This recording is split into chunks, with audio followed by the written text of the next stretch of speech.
మన జాగ్రత్తగా కొన్ని సంగతులు చూద్దాం. సువార్తను అర్థం చేసుకునే ప్రయత్నం అంటే క్రొత్త నిబంధనలోకి మనం అడుగులు వేసే ముందు పాత నిబంధనకి క్రొత్త నిబంధనకి సుమారు 400 సంవత్సరాల నిశ్శబ్ద కాలం ఉంది. ఆ నిశ్శబ్ద కాలంలో ఏం జరిగిందో కొన్ని వారాలుగా మనం క్రమానుగతంగా చరిత్రను టచ్ చేసుకుంటూ వచ్చాం. అలా చరిత్రను మనం ఆలోచిస్తూ సుమారు క్రొత్త నిబంధనలోకి అడుగులు వేసే ముందు కొన్ని జాతీయ పార్టీలు, మత పార్టీలు ఎలా లేచాయో, ఆ మత పార్టీలు వెనకాల వాళ్ళు చేసిన దుర్బోధనని ప్రభు ఎలా ఖండించాడో, వారు ఆ రోజుల్లోనే ప్రజలకి ధర్మశాస్త్రాన్ని పక్కన పెట్టి వారే ఒక కొత్త ధర్మశాస్త్రాన్ని తయారు చేసి వారి పారంపరాచారాలకి పెద్దపీట వేశారు.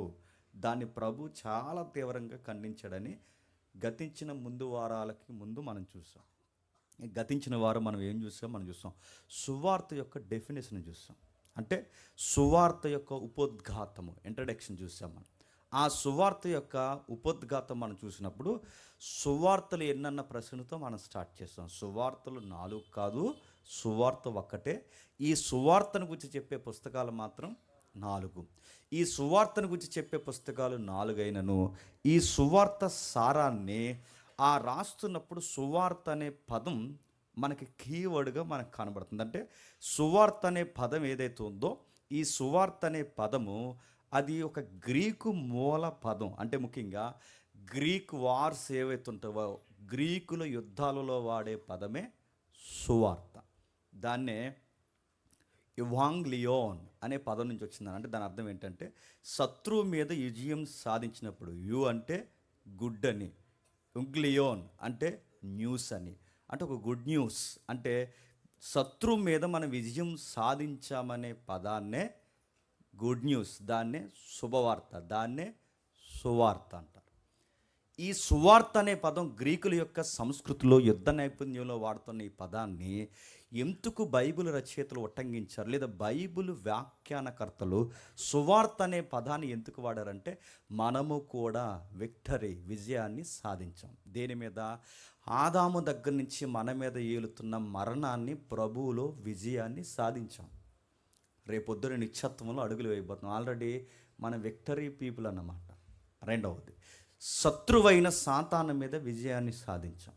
మూడవది, తిండికి, నీడకి, గుడ్డకి, ప్రతి దానికి లోకంలో ఏడుస్తున్న మనం రేపొద్దున పూర్తిగా సూర్యుడు కానీ, వెండ కానీ, వడగాలి కానీ ఏ సమస్య లేని ఒక నూతన యుగంలోనికి మనం అడుగులు వేయబోతున్నాం. ఇది మన విక్టరీ, మన విజయం. దానికి ఆ వార్త లేదా ఆ విజయపు వార్త వీరుడికి మూలం ఎవరంటే నజరేయుడైన యేసు. అంటే మన విజయం ఎక్కడ గుప్తమై ఉంది? ప్రభు అయిన యేసుక్రీస్తునందు భద్రం చేయబడింది. ఇప్పుడు ఈ సువార్త అనేది ఆయనలో భద్రం చేయబడి, అంటే ఈ విక్టరీ న్యూస్ అనేది, ఈ గుడ్ న్యూస్ అనేది ఆయనకి సంబంధించింది కనుక ఆయన థియలాజికల్ బయోగ్రఫీని సువార్థికులు రికార్డ్ చేశారు. బయోగ్రఫీ అనకూడదు, థియలాజికల్ బయోగ్రఫీ అనాలి. ఎందుకంటే బయోగ్రఫీ అనేది పూర్తి జీవిత వృత్తాంతాన్ని రాసేది. ఆత్మకథ అంటున్నారు తెలుగులో. ఆత్మకథ అనకూడదు, ఎందుకంటే ఆయనకి ఆ సెన్స్ వర్తించదు. ఆ సెన్స్లో మనం ఆయన్ని తీసుకురాకూడదు, ఎందుకంటే ఆయన పూర్తి జీవిత వృత్తాంతం బైబిల్లో లేదు. ఎందుకంటే ఆయన పుట్టుకను కూర్చుంది, ఆయన సువార్తను కూర్చుంది, ఆయన పునరుద్ధానాన్ని కూర్చుంది. దేనికోసం ఈ ముగ్గురు, లేదా క్షమించండి, దేనికోసం ఈ 4 సువార్తకులు దీని మీద కేంద్రీకరించారంటే, సువార్త అన్న దానికి, విజయం అన్న దానికి ఆయన ఏం చేశాడో ముఖ్యంగా ఈ 3 విషయాల మీద రచయితలు కేంద్రీకరించారు కనుక దీన్ని బయోగ్రఫీ అనకూడదు, ఆత్మకథ అనకూడదు. దీన్ని థియలాజికల్ బయోగ్రఫీ, అంటే మత సంబంధమైన, క్షమించండి, విశ్వాస మత సంబంధమైన, మతం అనే పదం మీరు ఎక్కడికి పోకండి, విశ్వాస మత సంబంధమైన జీవిత కథనం అంటారు దీన్ని. అందుకే దీన్ని రాస్తున్నప్పుడు సుమారు ఒకరు రాయొచ్చుగా 4 ఎందుకు పెట్టారంటే, మనం చూసాం 4 ఎందుకు పెట్టారంటే, ఒక విషయాన్ని చెబుతున్నప్పుడు కోర్టులో, ఒక సమాజంలో, లేదా ప్రజా కోర్టు అనే పదాలు వాడుతున్నారుగా, ఈ ప్రజా సామూహిక సమాజానికి మాట్లాడుతున్నప్పుడు కానీ, కోర్టులో వాదోపవాదన డిఫెన్స్ జరుగుతున్నప్పుడు కానీ, ఇది వాస్తవమని ఒక విషయాన్ని డిక్లేర్ చేయాలి అంటే సుమారు 1 నుంచి 4 సాక్షులు ఉండాలి. ఇది యూదుల సాంప్రదాయం కూడా. ముఖ్యంగా మోసే గారు రాసిన లాలో కూడా ఈ పాయింట్ ఉంది. ఏదన్నా ఒక సాక్ష్యాన్ని స్థిరపరచాలి అంటే మినిమం ఎంతమంది ఉండాలి? నలుగురు సాక్షులు ఉండాలి కనుక సువార్తలు ఎందుకు 4 సువార్తలుగా పండితులు క్రోడీకరించారంటే నలుగురు సాక్ష్యం చెప్తున్నారు. ఇది నిజం. ఏది నిజం?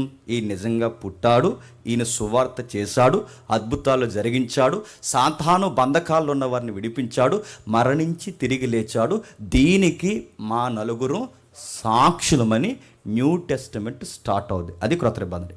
ఓకే, తర్వాత మనం ఏం చూస్తాం?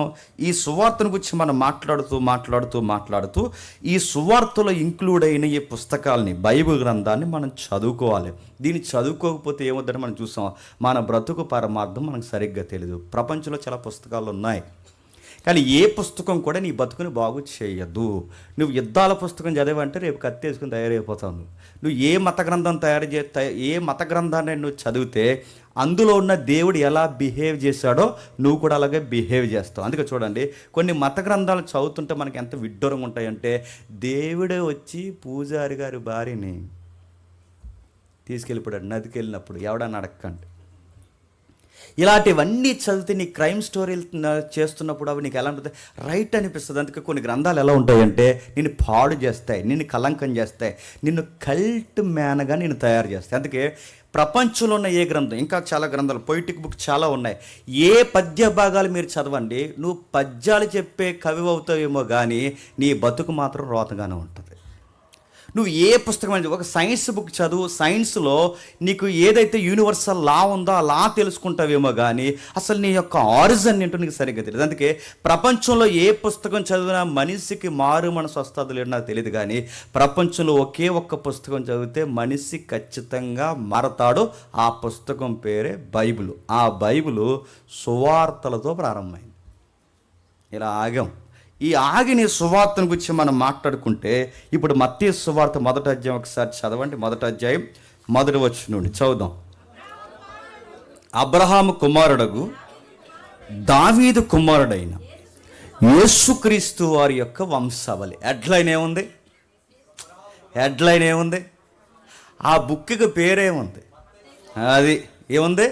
మత్తయి సువార్త అడుగుతున్నాను. ఇది మత్తయి సువార్త అని అన్నాడు. అసలు ఇంతకీ మత్తయి అంటే ఏంటి? మత్తయి అంటే ఎవరు? అసలు ఈ మత్తయి అంటే ఏంటో తెలియకపోతే ఆ వ్యక్తి ఎందుకు సువార్త రాశాడో మనకి ఆ బ్రైట్నెస్ మనకి కనిపించదు. బాగా వినాలి.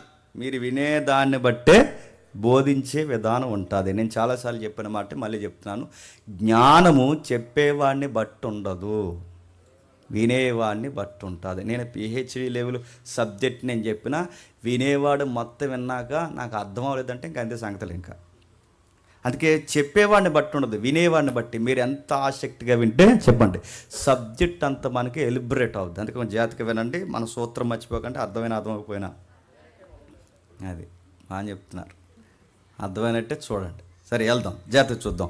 అసలు ఏంటి మత్తయి అంటే? మత్తయి అనగానే ది గిఫ్ట్ ఆఫ్ జెహోవా అంటారంటే యెహోవా దానము అని అర్థం. అంటే ఎబ్రీ భాషలో మత్తయి అనగానే యెహోవా దానం, ది గిఫ్ట్ ఆఫ్ జెహోవా అంటారంటే ఈయన యెహోవా దానం. ఆయన పేరు యెహోవా గిఫ్ట్ అంట. ఎవరి పేరు?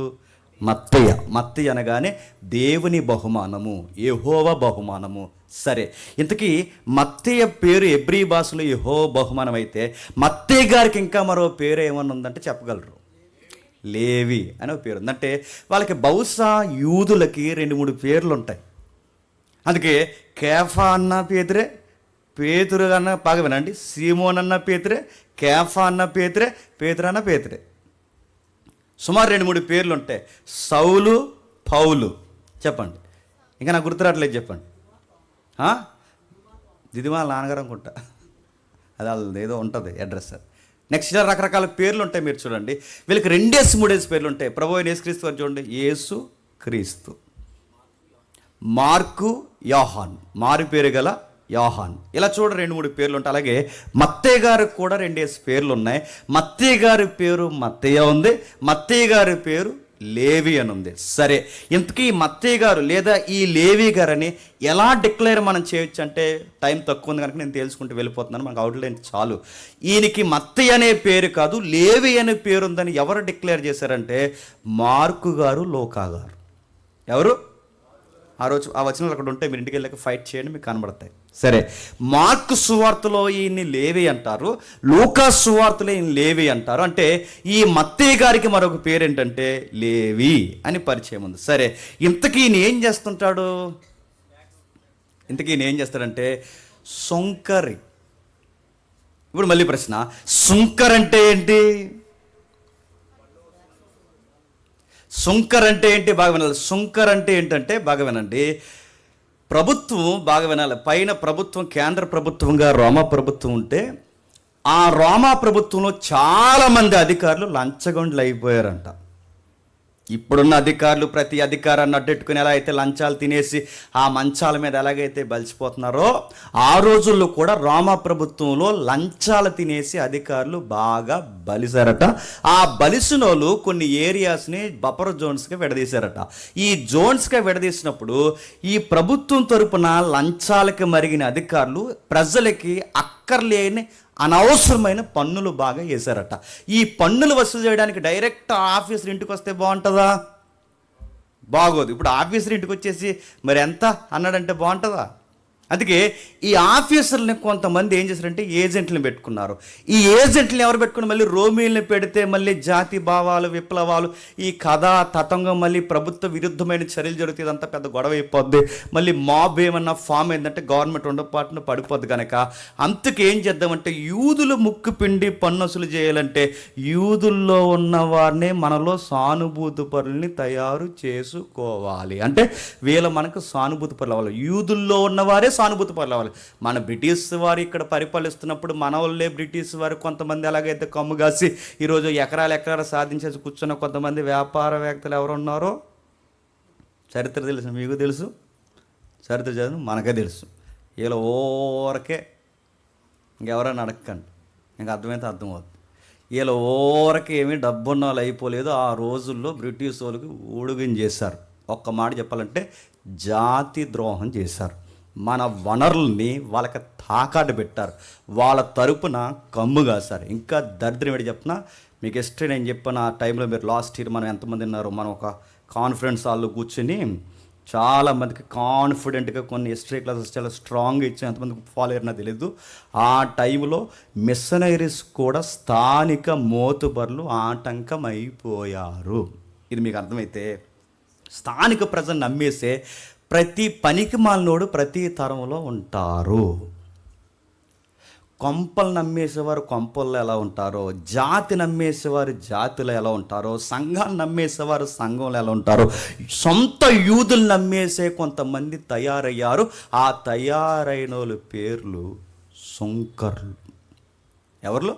సుంకర్. అంటే ఈ సుంకర్ అనేది ఏంటంటే ఇది ఒక ప్రభుత్వ ఉద్యోగం ఏం కాదు. ఇది దొంగ ప్రభుత్వ అధికారులు ఎవరైతున్నారో ఆ దొంగ ప్రభుత్వ అధికారులు లంచాలకు మరిగి వాళ్ళ లంచాలు తీసుకోవడానికి వాళ్ళు డైరెక్ట్ వస్తే బాగోదని ఇలాంటి తోకల్ని అరేంజ్ చేస్తే ఆ తోకలే సుంకర్లు అయ్యారు. వీళ్ళు ఏం చేశారంటే వీళ్ళకి ప్రభుత్వాలు డైరెక్ట్ జీతాలు ఇవ్వదు. ఎందుకంటే వీళ్ళకి గవర్నమెంట్ ఎంప్లాయీస్ కాదు. వీళ్ళకి ప్రభుత్వాలు డైరెక్ట్ జీతాలు ఇవ్వదు కనుక ఈ దొంగ అధికారులు వీళ్ళు నియమించారు కనుక ఇటు ప్రభుత్వం నుంచి బాగా వీళ్ళకి జీతాలు రావు. ఇప్పుడు ప్రజల నుంచి వీళ్ళకి సరిగ్గా ఎవరికి సొమ్ము ఎవరు? ఎందుకంటే జాతి ద్రోహం చేస్తే ప్రజలు ఎందుకు వీళ్ళకి మేలు చేస్తారు? నెలకెళ్ళి జీడిపప్పు తీసుకోండి, బనానా తీసుకోండి అని చెప్తారా? తీసుకుని. ఎందుకంటే వీళ్ళు మన రక్తాన్ని తినేసే జలగలు మనలో ఉండి వీళ్ళకి ఎలా ఇస్తారు? అందుకే ప్రజల నుంచి వీళ్ళకి లబ్ధి లేదు, అలాగే ప్రభుత్వం నుంచి లబ్ధి లేదు. కాకపోతే ఒక ఆఫర్ ఉంది, ఒక ఛానల్ ఉంది. ఆ ఛానల్ ఏంటంటే ఎంతో కొంత మా పేరు చెప్పుకుని మీరు డిమాండ్ చేయొచ్చు. ఎంతంటే మాకు 10% ఇవ్వండి, మిగిలిన 10% మీరు తీసుకోండి. అంటే మీకు వచ్చేది ప్రజల దగ్గరే తీసుకోండి, మాకు వచ్చేది ప్రజల దగ్గరే తీసుకోండి. అంటే మొత్తం మీకు మాకు లాభాలు వచ్చేలాగా అవే మీకు జీతాలు. వాళ్ళు ముక్కు పిండుతారో, తన్నుతారో, ఎగురుతారో, వాళ్ళ బలహీనతలు బలాలు ఏంటో మీ జాతి ప్రజలు కనుక మీకు బాగా తెలుసు కనుక వాళ్ళు ఏదోలాగా మీరు మొత్తం మీద మాకు డబ్బు వసూలు చేయండి అని కొంతమంది లంచగొండి అధికారులు ఇలాంటి వాళ్ళని పెట్టుకుంటే వాళ్ళ కొమ్ము కాసి కప్పం గట్టించిన సుంకరుల్నే సుంకపు గుత్తదారులు అంటారు. సుంకర్ వేరు, సుంకపు గుత్తదారు వేడు. నేను జక్కే కోసం అక్కడ ప్రేమాలయం అదేదిలే పేరు గుర్తుంది. ఆ ప్రేమాలయంలో చెప్పినప్పుడు ఎంతమంది గుర్తుందో జక్క కోసం. సుంకరికి సుంకపు గుత్తదారుడికి డెఫినేషన్ మనం చూస్తాం. సరే పక్కన పెట్టండి. ఏదైతే మనం చూస్తున్నామో ఈ సుంకర్ అనే ఆయన ప్రభుత్వం తరపున, అంటే ప్రభుత్వం తరపున ఉంటారు కానీ అధికారిక ప్రభుత్వం తరపు మనుషులు ఏమీ కాదు. ఇలా ప్రజల పన్ను వసూలు చేస్తారు. చూసి ఏం చేస్తారు, 10 రూపాయలు ఏమో పైన ఇస్తారు, మిగిలిన 10 రూపాయలు కింద ఎడతారు. మొత్తం మీద ఈ ఉద్యోగం చేసిన వాళ్ళందరూ బాగా ఆ రోజుల్లో డబ్బున్నోళ్ళు అయిపోయారు. అందుకే సుంకరి అనగానే మీరు కళ్ళు మూసుకుని చెప్పాల్సింది ఆ రోజుల్లో ఆస్తుపరులు అన్నమాట. అడ్డంగా వచ్చిందిగా, మరి అడ్డంగా ఎదిగిపోయారు. ఇంకా అందులో జక్కయ్య ఉన్నాడు, చెప్పండి, అందులో మత్తయ్య ఉన్నాడు. వీళ్ళు బాగా ఎదిగిపోయిన తర్వాత జనాలు ఏమైనా గుడ్డోలా, ఎవడ లంచం తీసుకుంటున్నాడో, ఎవడ ఎలా ఎదుగుతున్నాడో, వాడికి ప్రభుత్వం నుంచి వచ్చేదంతో, వీడికి పక్క నుంచి వచ్చేదంతో ప్రతీదీ పబ్లిక్ గమనించే జనాలు ఏ తరంలో అంత అమాయకులేమీ కాదు. జనాలు చూశారు. యోధ ప్రజలు చూసి వీడి మనోడయుండి వీడు మనకే పగోడయ్యాడు, వీడు మనోడయుండి వీడు మనకే బరువైపోయాడు, వీడు మనోడయుండి ప్రభుత్వానికి మన యొక్క స్టోరీస్ అని వీడు మోస్తున్నాడు, వీడు సేపర్ సెల్కి ఇక్కడ పని చేస్తున్నాడు, పైగా వీడు మనకన్నా ప్రభుత్వానికి సేవ చేసి అడ్డగోలుగా ఎదిగిపోతుంది. వీళ్ళకి పంట లేదు, దిగుబడి లేదు, ఏమీ లేదు. వీళ్ళకి ఏమీ లేకపోయినా ఇంత సంపాదన ఎలా వస్తుందంటే, అంటే ప్రభుత్వానికి ఇచ్చేది కొంత, నొక్కేసేది కొంత. వీళ్ళ దొంగ సన్నాసిగాళ్ళని సుంకర్ల కోసం అర్థమైపోయింది. ఈ మధ్య చాలామంది నాకు సలహా ఇస్తున్నారు, ఆత్మాల సన్నాసులు అనకండి అని. సన్నాసి అంటే సన్యాసికి ఆపోజిట్ అని. అది మీరు సీరియస్గా నేను బుదిలాడుతున్నాను, ఇంకా ఎర్రగా చూడకండి. సన్యాసి అంటే అన్నీ అనుకునేవాడు, సన్నాసి అంటే అందరూ లేనాడు కాదు, అన్నీ మానుకుంటూ కొనసాగేవాడు. అందుకే సరే, ఏదైతే నా డెఫినేషన్ మార్చేలో మీరు దిట్ట. సరే, ఏది ఏమైనా సుంకర్ అనగానే ఆ దేశంలో ఉండి సొంత ప్రజల్ని ఏడిపించే ప్రజలు. అయితే రాను వీళ్ళు ఏమైపోయారంటే దేశంలో వీళ్ళ ప్రభావం ఎక్కువైపోయింది. ప్రభుత్వ అధికారులు లంచాలు తీసేసుకుంటున్నారు, వీళ్ళు లంచాలు తీసేసుకుంటున్నారు. పైగా ప్రభుత్వ అధికారులు డైరెక్ట్ ఫైట్ చేయకపోయినా వీళ్ళ యొక్క బెడద మాత్రం బాగా ఎప్పుడైతే ఎక్కువైపోయిందో యూదులందరూ కలిసి ఒక నిర్ణయానికి వచ్చారు.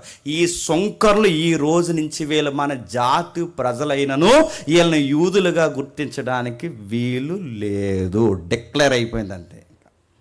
వీళ్ళు ఈ రోజు నీకే యూదులుగా లేరు అంటే మన ప్రజలే, మనలో పుట్టినోలే, కానీ వీళ్ళు మన జాతికి ఉపయోగపడే ప్రజలు కాదు కనుక వీళ్ళు ఈ రోజు నుంచి యూదులుగా పరిగణింపబడరు. అసలు వీళ్ళు ఎవరిని ఏ కార్యక్రమానికి పిలవకండి, వీళ్ళేసండి వీళ్ళని అందరిని అన్నారు అంతే.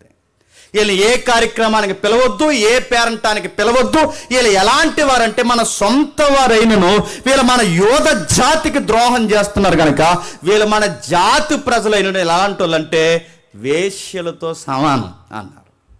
చూద్దాం రిఫరెన్స్. వీళ్ళ వేశ్యలతో సమానం, అలాగే వీళ్ళ వేశ్యలతోనే కాదు, ఈక్వల్ పాపులతో సమానం.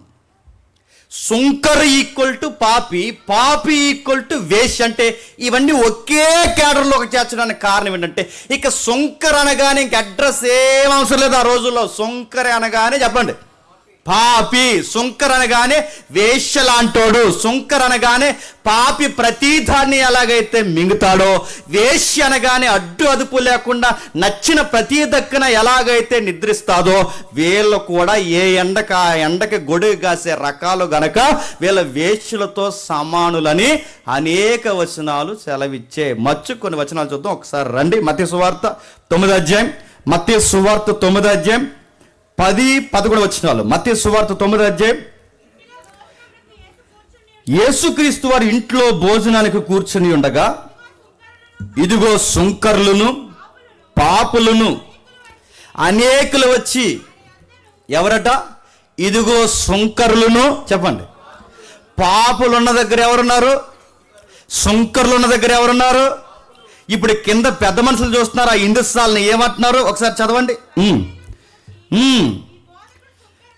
ఈ బోధకుడు సుంకర్లతోను పాపులతోను కలిసి ఎందుకు భోజనం చేస్తారు అంటే ఆ రోజుల్లో పాపుల్ని ఎలాగైతే ద్వేషిస్తారో పాపుల కన్నా అధ్వానంగా ద్వేషింపబడుతున్నది ఎవరంటే చెప్పండి, సుంకర్లు. అందుకే సుంకరులతో మాట్లాడరు, సుంకరులని ఫంక్షన్లకు పిలవరు, సుంకరులతో ఎవరు పొత్తు పెట్టుకోరు, సుంకరు మా చుట్టమని కూడా చెప్పుకోరు. నేను సుంకర తాలే కంటే నువ్వు సుంకర తాలే కంటే నువ్వు కూడా పాపివే. రే ఆడు చుట్టం మీద మా దగ్గర రాకరంటారు. అంటే వీళ్ళు ఎలా వెలివేయబడ్డారంటే జాతి ద్రోహం చేశారు, ప్రజాద్రోహం చేశారు, చాలా ఏడిపించారు. ఇంకా మీకు అర్థం కావాలంటే ఒకసారి మత్తయి సువార్త 11:19 చూడండి. రిఫరెన్స్ అని జాగ్రత్తగా చూడండి. మత్తయి సువార్త 11:19. మనుష్య కుమారుడు తినుచును త్రాగుచును వచ్చెను గనక ఇదిగో వీడు మద్యపానియు సుంకర్లకును పాపులకును. ఎక్కడ చూడండి సుంకర్లు ఉన్న దగ్గర పాపులు ఉంటున్నారు, పాపులు ఉన్న దగ్గర సుంకర్లు. అంటే పాపులు సుంకర్లు ఈక్వల్. మరొక పదం చెప్పాలంటే పాపులు సుంకర్లు స్నేహితులు అన్నమాట. ఇంకా మీకు అర్థం కావాలంటే ఇవి జంట పదాలు.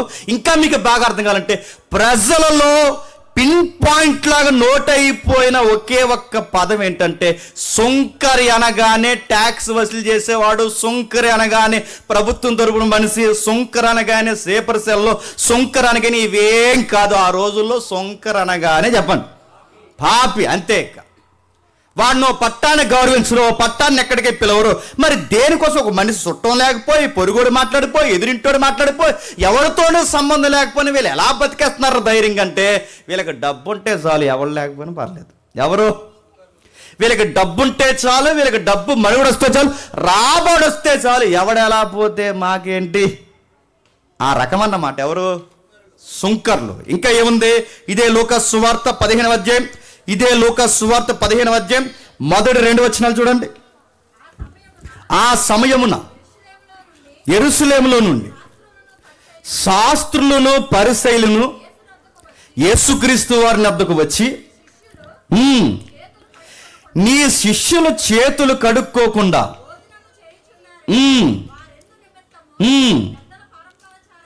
ఎందు నిమిత్తం 15వ అధ్యాయం మొదటి 2 వచనాలేనా? ఒకప్పుడు సమస్తమైన సుంకర్లును పాపులను ఆయన బోధ వినుటకు ఆయన దగ్గరికి వచ్చుచుండగా పరిసయ్యులు శాస్త్రులు అది చూసి పాపులు చేర్చుకొని వారితో కూడా భోజనం చేయుచున్నాడని చాలా కామెంటరీ వెనకాల చేశారట. ఇక్కడ సుంకరులతో స్నేహం చేస్తాడరా, ఎనుపుడుల దారులతో. సుంకరులతో భోజనం అంటాడేటి, సుంకరులతో టీ తాగడానికి వెళ్తాడేటి, సుంకరుల దగ్గర కూర్చుంటాడేటి. ఆ రోజుల్లో నీతిమంతులని మీద ట్యాగ్ వేసుకుని గౌన్ వేసుకుని తిరిగేస్తున్నారు. ఎవరు? వాళ్ళు చాలా పెద్ద నీతిమంతులు. నిలువు టంగీలు వేసేసుకుంటారు, పొడవైన గడ్డాలు పెట్టుకుంటారు. వాళ్ళు నీతిమంతులు. పాపాత్ములు నీడ కూడా పడినప్పుడు ఆ నీడే కాదు, కనీసం వాళ్ళ భూభాగాన్ని కూడా అలా దాటెళ్ళరు. అలా నీతిపరులు అంటే వాళ్ళ దృష్టిలో వాళ్ళ నీతిపరులు.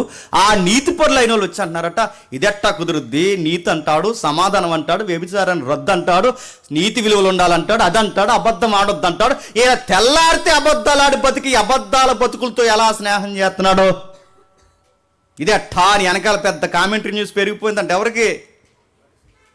ప్రతి తరానికి పరిచయగాళ్ళు ఉంటారు, గుర్తుపెట్టుకోండి. నువ్వు ఎవరితో మాట్లాడాలో ఆడి చెప్పేస్తాడు, నువ్వు ఏ సొక్క వేసుకోవాలో ఆడి చెప్పేస్తాడు, నువ్వు ఎలా నడవాలో కూడా అలా చెప్తాడు, నువ్వు ఎలా కూర్చోవాలో ఆడి చెప్తాడు. ఈడు మనకి ఈ తరానికి పరిచయడు మనకిడు. నువ్వు ఎవరితో పడితే అలా మాట్లాడితే అట్లా ఎలా మాట్లాడుతావు ఆడితో? ప్రభు యేసుక్రీస్తు వారితో మాట్లాడుతున్నాడు. ఎందుకు మాట్లాడుతున్నారు గుర్తుపెట్టుకోండి. పాపులను చేర్చుకుని వారితో పోయిన వాళ్ళతో లంచ్ ఏంటి, వాళ్ళతో మీకు డిన్నర్స్ ఏంటి, వాళ్ళతో టీ కాఫీలు ఏంటి, వాళ్ళతో మీరు కూర్చోడం ఏంటి, వాళ్ళతో మీరు మాట్లాడడం ఏంటని ప్రభు అయిన యేసుక్రీస్తు వారిని ఎవరిని బట్టి పాయింట్అవుట్ చేస్తున్నారట? మనకు కావాల్సిన పాయింట్ సుంకర్లు. అంటే సుంకరులతో ఆ రోజు ప్రభు మాట్లాడితేనే డౌట్ స్టార్ట్ అయిందంటే ఇక సుంకరుల యొక్క సమాజంలో సుంకరుల యొక్క పరిస్థితి ఎలా ఉందో మీకు ఇట్టే అర్థమైపోవాలి. ప్రభు మాట్లాడితేనే ప్రభు వైపు డౌట్గా చూసారంటే ఇంకా ఆ రోజులో నువ్వు నేనుంటే నీ ఫంక్షన్ ఓగయ్యా, నీకు జాతి వైరం ఓగయ్యా. చెప్పండి, నేను ఎవడు రానివాడు, నీతో ఎవడో మాట్లాడతారా? అరే ఆయన మాట్లాడితే అంత డౌట్ అయితే నీతిమంతులకే నీతిమంతుడు, నీతికి నిలువెత్తే సాక్ష్యం ఆయన మాట్లాడితే ఎలా అయిపోతే ఆ రోజుల్లో మనం ఉంటే డౌట్ స్టార్ట్ అయిపోద్ది. అందుకే ప్రభు అయిన యేసుక్రీస్తు వారి కాలంలో సుంకర్ల పరిస్థితి ఏంటంటే పాపులు, సుంకర్లు, తిరుగుబోతులు, తాగుబోతులు, ఇంకా మాట్లాడాలంటే వీళ్ళందరితో సమానులు. ఈ ప్రభుత్వం తరపున పనిచేస్తున్న ఈ సుంకర్లు పన్నులు చేశారు. ఇంకా రాడికల్ వర్డ్ ఉంది. ఒకసారి మత్తయి సువార్త 21వ అధ్యాయం, మత్తయి సువార్త 21వ అధ్యాయం 31-32 వచనాలు చూడండి.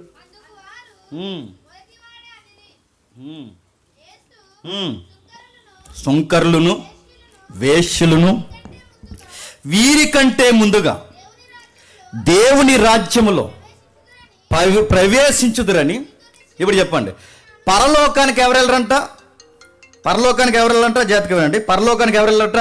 ఆ రోజుల్లో టాక్ ఏంటంటే పరలోకానికి ఎవరు వెళ్ళరని, వేశ్యులు వెళ్ళరు, దొంగలు వెళ్ళరు, ఇంకా సుంకర్లు వెళ్ళరు. కానీ ప్రభు రివర్స్ చెప్తున్నాడు. ఇదిగో మీరు తెల్లారితే వాక్యాలు పట్టుకుని తిరిగి, తెల్లారితే మీరు ఇదిగో దైవ వాక్యాలు సంత వీధిలో వందన వచనాలని చెప్పుకొని మీరు తెల్లారితే రకరకాలు తిరుగుతున్నారే. కానీ ఒక విషయం గుర్తుపెట్టుకోండి, సుంకర్లను దేశింపబడి పాపులను దేశింపబడిన వారు ఎవరైనా పశ్చాత్తాపడితే, శాస్త్రులారా పరిసయ్యులారా, వీళ్ళు నా దగ్గరకు వచ్చి పశ్చాత్తాపడితే మీకన్నా ముందుగా పరలోకంలో ఉండేది వీళ్ళే. ఇప్పుడు బాగా వినండి, వీళ్ళు ఎప్పుడు పరలోకానికి వెళ్తారు? బాగా వినాలి. వీళ్ళ వేశ్యలతో సమానమంట, వీళ్ళ వ్యభిచారులతో సమానమంట, వీళ్ళ పాపులతో సమానమంట.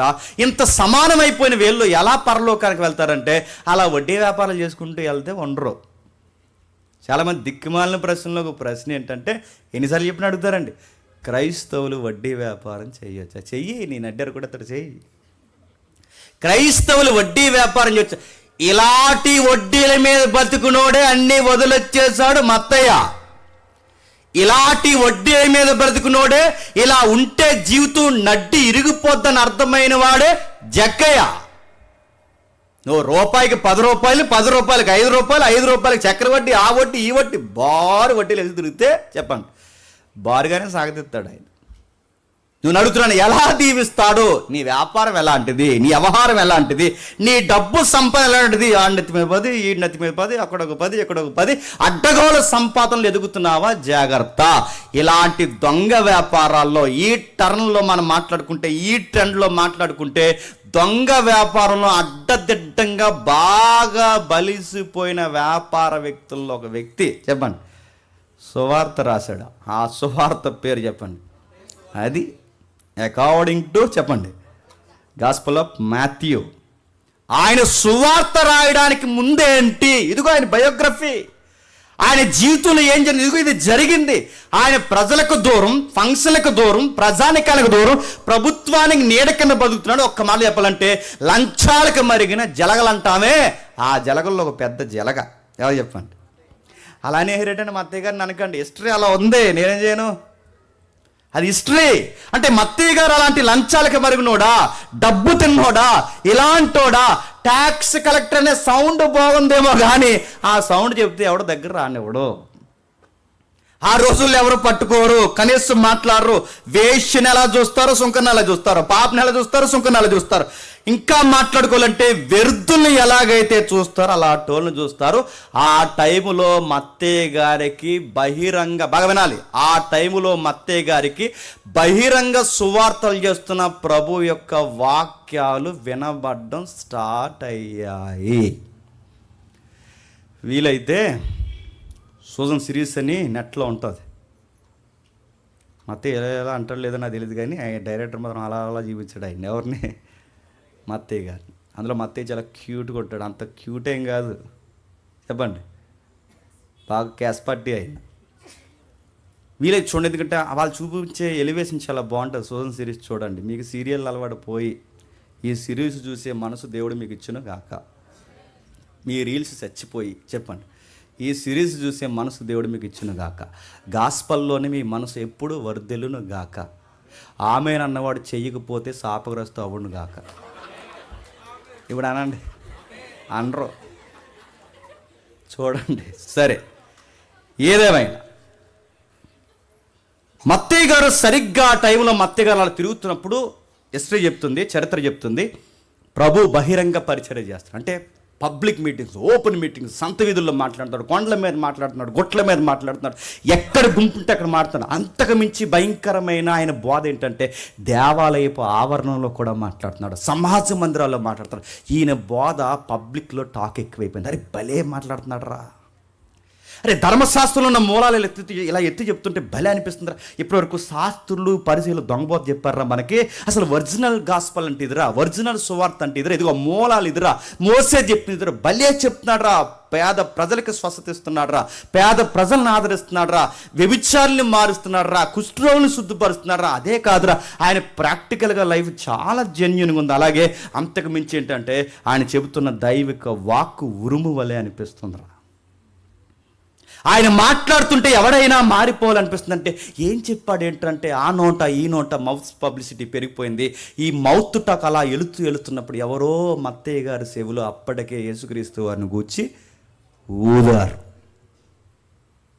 ఒక విషయం చెప్పమా మత్తయ్య, మీలాంటి వారిని చాలా గట్టిగా ఖండిస్తున్నాడు ఆయన. మత్తయ్య నీకు విషయం చెప్తున్నావు, ఇలాంటి వ్యాపారాలు చేస్తే నరకానికి పాత్రలు అవుతారట. అడ్డగోలు ఎదుగుదల ఈ భూమి మీద మాత్రమే సరిపోతుందట. ఒక్కసారి కన్ను మూస్తే ఆవిరైపోతారంట మత్తయ్య. మత్తయ్య అని చెప్పిన సువార్తల్లో ఒక ఎగ్జాంపుల్ చెప్పాడు. సువార్తలో ఆయన చెప్పిన సువార్తలో ఒక ఎగ్జాంపుల్ ఏంటంటే గుర్తుపెట్టుకో మత్తయ్య. ఒక ధనవంతుడు ఉన్నాడట, ఒక దరిద్రుడు ఉన్నాడట. చచ్చిన ధనవంతుడు జర్జాగా నరకానికి పోయాడట. చనిపోయిన దరిద్రుడు జర్జాగా అబ్రహాం రోమును ఆనుకున్నాడట.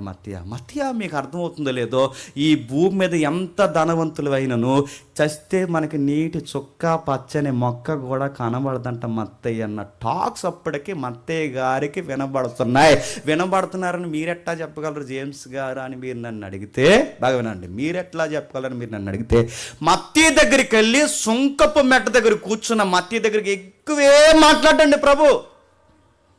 లేవి కుమారుడైన మత్తయ్య, ఇంకా ఆయన అడ్రస్ ఏదో ఉంది, అల్ఫే కుమారుడైన లేవి అయిన మత్తయ్య నన్ను వెంబడించు.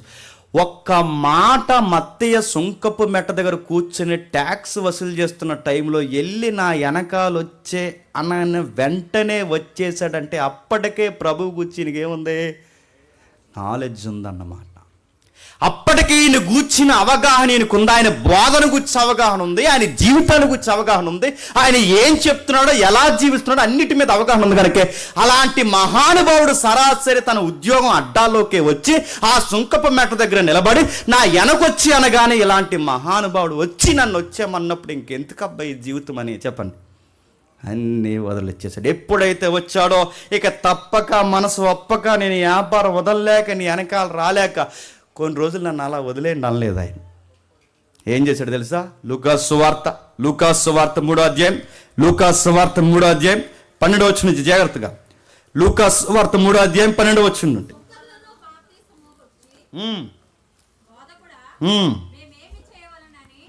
లూకాసు సువార్త 3వ అధ్యాయం 12వ వచనం నుండా సుంకర్లును బాధకుడా క్షమించండి 5వ అధ్యాయం 27వ వచనం, క్షమించండి 5వ అధ్యాయం 27వ వచనం. అటు పిమ్మట ఆయన బయలుదేరి లేవి అని ఒక సుంకరి, ఈ లేవి అనే సుంకరి ఇందాక మీరు చెప్పాను మత్తయ్యకున్న మరొక పేరే లేవి. ఇక్కడ కనబడుతున్న లేవియే మత్తయ్య గారిని ప్రభువు పిలిచిన వెంటనే, లేవిని ప్రభువు పిలిచిన వెంటనే విచారంతో నా వ్యాపారం వదిలేయమంటున్నావేంటి ప్రభువా, నేను ఎట్టా బ్రతికేదని బాధపడిపోలేదు. మనం కొన్ని దేవుడి దగ్గరకు వచ్చిన తర్వాత, ప్రభు దగ్గరకు వచ్చిన తర్వాత ఇవి మానేరా అంటే మన మొహం ఎలా ఉంటుందండి? మానేలా అంటాం. మనం ఈ వ్యాపారం చేయకూడదంటారా, నీకు బ్రాందీ షాపులో ఎవడిచ్చాడరా గుమస్తా ఉద్యోగం, మానేరంటే మానేలంటావా అంట. నడుతున్నాను చాలా దొంగ వ్యాపారాలు చేస్తున్నప్పుడు ప్రభు నేరుగా నీ ముఖం మీద వేలిపెట్టి ఈ వ్యాపారాలు చేయకూడదురా అంటే నువ్వు ఎలా అంటావు అంటే, మరి ఆల్టర్నేటివ్ ఏమీ లేదు. కొన్ని రోజులు ఏముండదురా అయ్యా, నువ్వు వదిలేయమంటే చెప్పండి వదిలేయడమే, వచ్చేయమంటే వచ్చేయడమే. ఆయన డైరెక్ట్గా మత్తయ్య దగ్గరకు వచ్చినాడు. నీ దగ్గరికి వచ్చి నీ షాప్ ముందు నిలబడి ఒక ఆర్టిస్ట్ డ్రింక్ తర్వాత మాడుకుందాం అండో, ఏదో స్పీకర్ ద్వారా మాట్లాడతాడు, ఏదో ఒక బోధకుడు ద్వారా మాట్లాడతాడు, ఏ రీల్ ద్వారా మాట్లాడతాడు, ఏదో ఒక వాక్యం నీకు ఫట్టం తగులుద్ది. ఆ తగులినప్పుడే నిన్ను పిలుస్తున్నాడు, మానే అన్న చెప్పొద్దు అన్నాడు. కానీ ఆయన పేరు నేను చెప్పట్లేదు, వీలైతే నేను సెమినార్ తీసుకొచ్చే ప్రయత్నం చేస్తాను. ఇది సినిమా యాక్టర్, కర్ణాటక యాక్టర్. ఆయన నెల్లూరు కర్ణాటక కొన్ని సినిమాలు వాటి ప్రమోషన్స్ వచ్చి సాగిపోయి, అందులో కొంతమంది పెద్ద పెద్ద హీరోయిన్లు ఉన్నారు. రీసెంట్గా నన్ను సువార్తకు పిలిచారు. ఆయన జీవితం ఎప్పుడైనా సాక్ష్యం చెప్పించాలి, ఎందుకంటే ఆయన సువార్తకి ఎంత ప్రాముఖ్యం. అంటే కొన్ని డాక్టరేట్ ప్రాబ్లమ్స్ ఉన్నాయి, కానీ వాళ్ళ ప్రభువు నమ్ముకున్న తర్వాత సినిమా ఇండస్ట్రీని వదిలేశాడు. మంచి హీరో అవుతుడు, అప్పటికే సినిమాలు ఉన్నాయి కర్ణాటకలో. హీరో సర్కిల్ ఎవరు, ఇప్పుడు ప్రజెంట్ ఫేమ్ నేమ్ ఉన్న యాక్టర్లు ఎవరు, అందరూ ఫ్రెండ్ సర్కిల్ ఉంది, అన్నీ వదిలేశాడు. చివరికి ఏదైతే కొన్ని వ్యాపారాలు ఉన్నాయి, వ్యాపారాలన్నీ పక్కన పెట్టాడు. మరి ఎలా బతుకుతావు, నువ్వు చాలా పేద కుటుంబం నుంచి వచ్చి ఇప్పుడు అన్ని ఫేమ్ నేమ్ వచ్చినప్పుడు ఎలా వదిలేస్తున్నావంటే, అన్నీ వదిలేసిన ఆయన దేవుని నమ్ముకున్నాడు. బుర్జ్ ఖలీఫా పక్కన పెద్ద బిజినెస్ పెట్టాడు, దాని పేరు చెప్పొద్దు అన్నాడు, చెప్పను. ఆయన వచ్చినప్పుడు చెప్తాడు. బుర్జ్ ఖలీఫా, దుబాయ్లో బుర్జ్ ఖలీఫా ఈరోజు ఎవరైతే షేక్స్ ఎవరైతే ఉన్నారో వాళ్ళకి డైరెక్ట్ టైప్ ఉంది. వాళ్ళది ఒక బ్రాండ్ ఉంది, ప్రత్యేకమైన బ్రాండ్ ఉంది, వాళ్ళది ఏదో ఆర్కిటెక్చర్ బిజినెస్ ఉంది, 1-2 కాదు. ఎలా ఎంత డెవలప్ అయ్యావంటే, మాటకు ముందు మొన్న శ్రీకాంత్ అని వచ్చాడు, నాతో తమ్ముడు సునీల్ వచ్చాడు, కొంతమంది వచ్చిన వాళ్ళు, వాళ్ళని అడగండి చెప్తారు. మాటకు ముందు మాట తర్వాత ఎలా ఇదని అడిగితే, నేను దేవుడి కోసం కొన్ని వదిలేశాను, దేవుడు నాకు చాలా చెప్పండి ఇచ్చాడు. నువ్వు వదిలి చూడు. ముందు నీ లైఫ్లో ఆర్థిక ఫలాలు చూడాలంటే దొంగ ఆర్థిక లాభాలు వదిలే.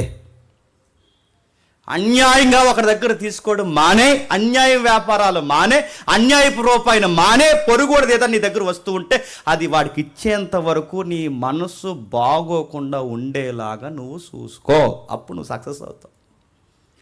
ధనము నీ దగ్గర ఎప్పుడు నీ చేతిలో ఎక్కువగా ధనం దేవుడు ఎప్పుడు పెడతారు చెప్పనా? ఇతరుల కష్టం ఎప్పుడు నీ దగ్గర ఉండకూడదు. బైబిల్ ఒక పదం ఉంది, ఆ పదం మీకు గుర్తుండాలి. ఎదుటోడి డబ్బు మన దగ్గర ఉంటేనట, ఆ డబ్బే యెహోవాకి ఏం చేస్తుందట, మొరపెడతాదంట. ఎదుటోడు రూపాయి, వాడి కష్టం, వాడి ఇంటి దగ్గర వాడికి ఎన్నో అవసరాలు ఉంటాయి. అవసరతలన్నీ ఇస్తే బాగుండన్న వాడి మనసు బాధపడి దేవుడిని చెప్పుకుంటే, వాడి రుణం నీ దగ్గర ఉంటే, ఆ రుణం నీకు నీ కుటుంబానికి మంచిదవుద్దా? ఇలాంటి శాపాలతో, ఇలాంటి పాపాలతో, ఇలాంటి ఏడుపులతో అడ్డదిడ్డంగా ఎదిగిపోయారు. ఎంత ఎదిగిపోయినా యేసుప్రభు బోధలను పొడుస్తున్నాయి సమాజంలో. ఒరే ఇంకెందుకురా ఈ డబ్బు మీద ఏం బతుకుతారా అని. ఇందాక గెహజీ ఎలా అయితే బతికాడో, గెహజీకి బాబులు ఎవరు, ఈ సుంకరు. ఇలాంటి బతుకుతున్నప్పుడు దేవుడు తిట్టాడు, దేవుడు ఖండించాడు. ఆ మాటలు వాళ్ళ కోపగించుకునేటి, మా వ్యాపారాలే తప్పుపడతావా, మా బిజినెస్నే తప్పుపడతావా, మా వ్యక్తిత్వాన్నే తప్పుపడతావా, మా కల్చర్నే తప్పుపడతావా? వ్యాపారవేత్తలు అందరం కలిసి నీ సంగతితో నీ మీద ఒక కంప్లైంట్ ఇస్తామనలేదు. మత్తయ్య గారు వచ్చి ఇంటికి వెళ్ళారు. అయ్యా నా బతుకుని మార్చేసావు, ఇదిగో నా బతుకుని మార్చిన తర్వాత నా వ్యాపారాన్ని పూర్తిగా, ఈ దొంగ వ్యాపారాన్ని పూర్తిగా పెడుతున్నాను. అందుకే ఈరోజు మా ఇంట్లో లవ్ ఫీస్ట్ అరేంజ్ చేస్తున్నాను, ప్రేమ విందు, సెలబ్రేషన్ డే. నువ్వు నా బతుకులోకి వచ్చావు, నా జీవితంలోకి వచ్చావు, నా కుటుంబంలోకి వచ్చావు, పూర్తిగా నా అబద్ధాల బతుకులు ఎదుగుదలని మార్చేసావు. అందుకే ఇంట్లో ఈరోజు నేను లవ్ ఫీస్ట్ పెడుతున్నాను. వాళ్ళ ఇంట్లో ఏం చేస్తున్నాడు, సెలబ్రేషన్ ఎలా చేస్తున్నాడు చూడండి ఒకసారి. మత్తయ్య గారు 27 వచ్చింది. అటు పిమ్మట ఆయన బయలుదేరి లేవి అని ఒక సుంకపు మెట్నతో కూర్చొని ఉండగా చూసి నన్ను వెంబడించమని అతనితో చెప్పగా అతడు సమస్తం వెంబడించమనగానే సమస్తాన్ని ఎలా వదిలేసాడు చెప్పండి? అప్పటికే ఎవరో నోటో వింటున్నాడు. వస్తూ పోతున్న వాళ్ళు కడుతున్నప్పుడు కూడా కొంతమంది బిలీవర్స్ ఎవరైనా ఉంటే, నీలాంటి కోసం ఇందాక ప్రసంగం విన్నా, అయినా తీసుకో మా వడ్డీ అని ఇచ్చి ఓ మాట అనేసి వెళ్ళిపోరు చెప్పండి. తిట్టుకుంటానో పొగుడుకుంటానో, మొత్తం మీద ఏదో ఒకలాగా ప్రభు బోధలు వినబడుతున్న బోధ చేస్తున్న బోధకుడు తన దగ్గరకు వస్తే సమస్తాన్ని విడిచిపెట్టి ఆయన వెంబడించును. ఆ లేవి తన ఇంటికి ఆయన గొప్ప విందు చేయించను. సుంకర్లను, ఇతరులను, అనేకులు వారితో కూడా. ఆయన ఫ్రెండ్స్ అందరూ సుంకర్లేనంట. వీళ్ళందరూ భోజనకు వచ్చారు. ఇప్పుడు చెప్పండి, ఆ రోజు కేవలం భోజన కార్యక్రమమే జరుగుంటుందా? సుంకర్లందరికీ ఒక క్లాస్ తీసుకుని ఉంటాడు చెప్పండి? ఖచ్చితంగా క్లాస్ తీసుకున్నాడు. ఖచ్చితంగా మాట్లాడుంటాడు, ఖచ్చితంగా తన ప్రవర్తనలో చూపించుంటాడు. మత్తయ్యను ఒక డెమో క్లాస్గా నిలబెట్టుంటాడు. మత్తయ్య ఎలా ఉన్నాడో ముద్దెట్టుకునే ముందు మీ సంగతి ఏంటని ఒక లుక్ ఇచ్చుంటాడు. ఉండడా? నేను మళ్ళీ చెప్తున్నాను, నువ్వు దొంగ వ్యాపారాలు ఇప్పటి వరకు చేసి ఈరోజు నీకే డైరెక్ట్గా ఇది తగులుంటే నువ్వు మారితే, నువ్వు మారిన తర్వాత ఎలాంటి కృతజ్ఞత కూడిక ఇంట్లో పెట్టి నువ్వేదన్నా లవ్ ఫీస్ట్ అరేంజ్ చేస్తే మాలాట వాళ్ళని అందరినీ పిలిచినా పిలవకపోయినా పర్లేదు, కానీ నీ బ్యాచ్ ఉంటారు చూసావా, వాళ్ళని పిలువు, నేను వస్తా. నేను సీరియస్గా చెప్తున్నాను, అలా టోలు ఉంటారు, వాళ్ళని పిలువు, వాళ్ళని కూర్చోబెట్టి. ఎందుకంటే నిన్ను పిలిచిన దేవుడు నీ ద్వారా చెప్పండి వారిని పిలుస్తాడు. మనం భోజనాలు ఎందుకు పెట్టాలి చెప్పండి, మనం భోజనాలు ఎందుకు పెట్టాలి చెప్పిన, మరొకడికి ఆత్మీయ ఆహారం పెట్టడానికే మన ఇంట్లో భోజన కార్యక్రమాలు ఫంక్షన్ జరగాలి. మన ఫంక్షన్ ఎందుకు చేద్దాం చెప్పండి? మేము చాలా క్లాస్ అయిపోయాము చెప్పండి, మాకు డబ్బులు ఎక్కువైపోయినాయి, మేము కూడా తగ్గం, మేము చాలా పెద్ద భోజనం పెడతాం, ఆకుకి చెప్పండి 18 కూరలు వేస్తున్నాం అన్నారంట. నీ ఘనమైన భోజనాలు దేనికి చెప్పినా ఒకడిని మార్చాలి. నీ ఘనమైన భోజనాలు ఎందుకు చెప్పినా, నీలాంటి వాళ్ళు ఎలాంటి వాళ్ళు ఉన్నారు నీకు బాగా తెలుసు, నీకన్నా మాకన్నా నీకు బాగా తెలుసు, నీ సర్కిల్ ఏంటో నీకు బాగా తెలుసు, నీ వ్యవహారం ఏంటో నీకు బాగా తెలుసు, నీలాంటి వారు ఎలాంటి నీకు ఉన్నారు, వాళ్ళందరినీ పిలువు. ప్రభు నీ గుండెల్లోకి వచ్చాడు, ప్రభు వారి గుండెల్లోకి వస్తాడు. అందుకే ఆ రోజు మత్తయి మురిసిపోయాడట, ఆనందపడిపోయాడట. ఎంతగా ఆనందపడిపోయాడంటే అవన్నీ వదిలేసి ప్రేమ విందులో కూర్చున్నాడు. కిందికి చదువుదామా? పరిసయ్యులు శాస్త్రులు ఇది చూసి వీళ్ళకి పని ఏమి లేదు, ఎక్కడేం జరుగుతుంది జూమ్ పెట్టేయడం, వీళ్ళకి లైవ్ ఇచ్చేయడమే. ఎవరు వీళ్ళకి పని కాదు, వాళ్ళ ఇంట్లో భోజనాలు అయితే ఎలా చూస్తారండి, అదే వింత. ఏంటి పర్సనల్ డిన్నర్ జరుగుతున్నా, మరి డిన్నర్ లంచ్ నాకు తెలియదు, కానీ మొత్తం మీద డిన్నర్ లంచ్ జరుగుతున్నప్పుడు వీళ్ళ వెళ్ళిపోయారండి. అంటే ఏ కొంపలో ఏం జరుగుతుంది వీళ్ళకి బాగా సీపర్ సెల్స్ ఉన్నారన్నమాట. ఆ ఇంట్లో ఏం జరుగుతుంది, ఈ ఇంట్లో ఏం జరుగుతుంది, ఆడెక్కడికి వెళ్తున్నాడు, ఈడెక్కడికి వెళ్తున్నారు అన్నీ తెలుసుకుంటారు బాగా.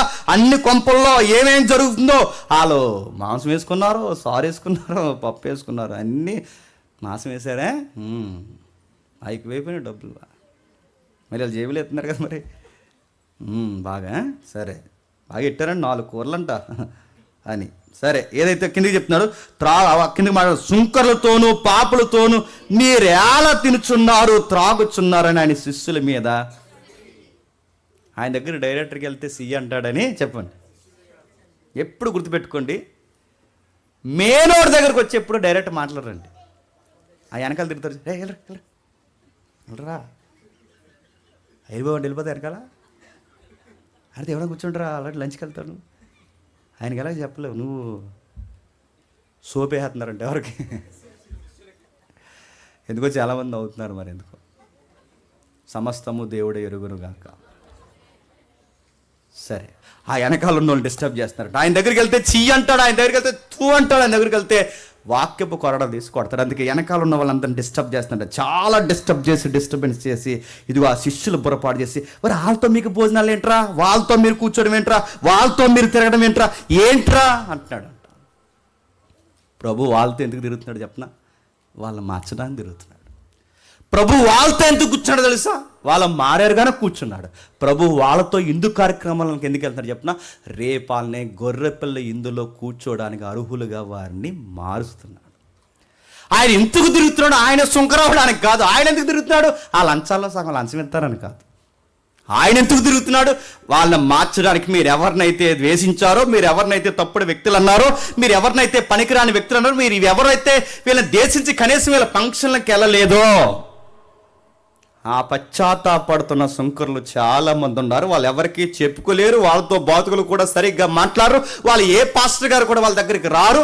వాళ్ళ మారు మనసు పొందుతున్న వాళ్ళ దగ్గరికి ఇదిగో నేను డైరెక్ట్గా వెళ్ళి వారిని పరలోక రాజ్యానికి ఆహ్వానిస్తున్నా. అందుకే ఎవరైనా ఈ రోజు వరకు కూడా మీరు బాధపడుతుంటే, ఇలాంటి వ్యాపారంలో, ఇలాంటి పనుల్లో, లేదా ఇలాంటి తప్పుడు పనుల్లో నేను కూరుకుపోయినని అనుకుంటే ఏం బాధపడకు. మత్తి ఎలాగైతే సరెండర్ అయిపోయాడో, మత్తి ఎలాగైతే యాండ్స్ పైకెత్తి ప్రభువా నన్ను నేను సమస్తాన్ని వదిలి అప్పగించుకుంటున్నాను అనుకుంటావో, అలా నువ్వు అప్పగించుకుంటే ఈ రోజే నీ ఇంట్లోకే నీలోకే చెప్పండి భోజనం చేయడానికి వస్తాడు ఆయన. ఖచ్చితంగా వస్తాడు ఆయన, ఖచ్చితంగా పట్టుకుంటాడు ఆయన, ఖచ్చితంగా నీతో మాట్లాడతాడు ఆయన. ఏయ్ మత్తిలా దేరా చూద్దాం ఏం జరుగుతుందో చూద్దాం. ఇంకా లూకా సువార్త. అందుకు యేసు లూకా సువార్త 3వ అధ్యాయం 12వ వచనం నుండి లూకా సువార్త 3:12.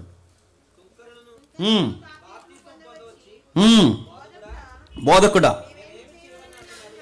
మేము ఏమి చేయవాలి? బాగా వినండి. వాళ్ళ మనసు ఎంత డబ్బు సంపాదించినా వాళ్ళ మనసు ఎక్కడో ఎలా ఉంది చెప్పండి? బాధపడుతున్నారు, చెప్పుకోలేకపోతున్నారు. ఆధ్యాత్మికంగా మారు మనసు ఎలా పొందాలో వాళ్ళకి తెలియట్లేదు.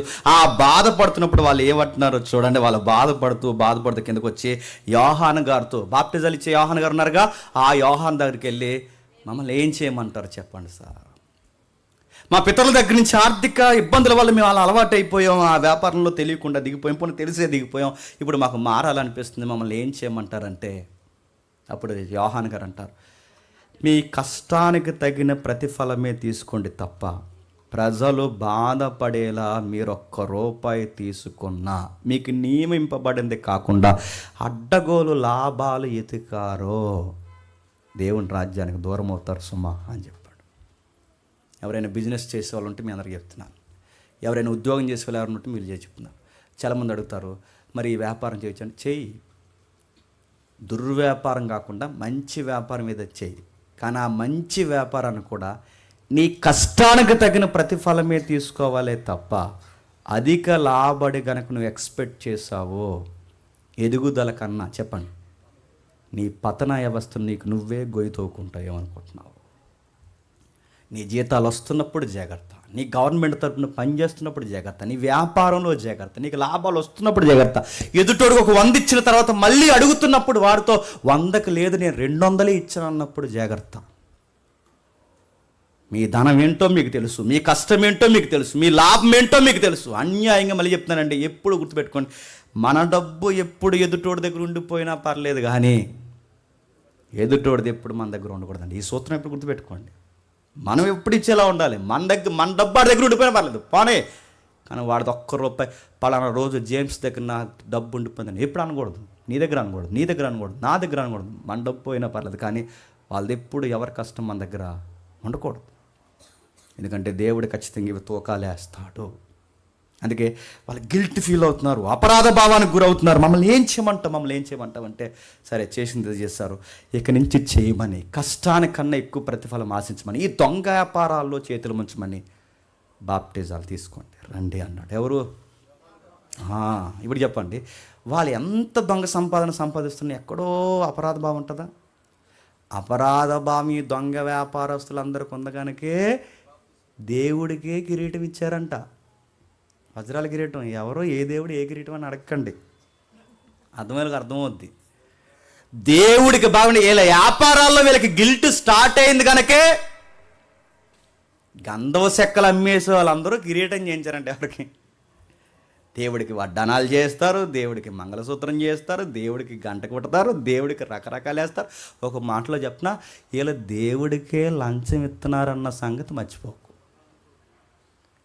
అరే సడన్గా అడుగుతున్నాను, అరే దేవుడికి వజ్రాలే అలా ఇచ్చేసాడు, అలా అట్టుకెళ్ళి వేసాడట.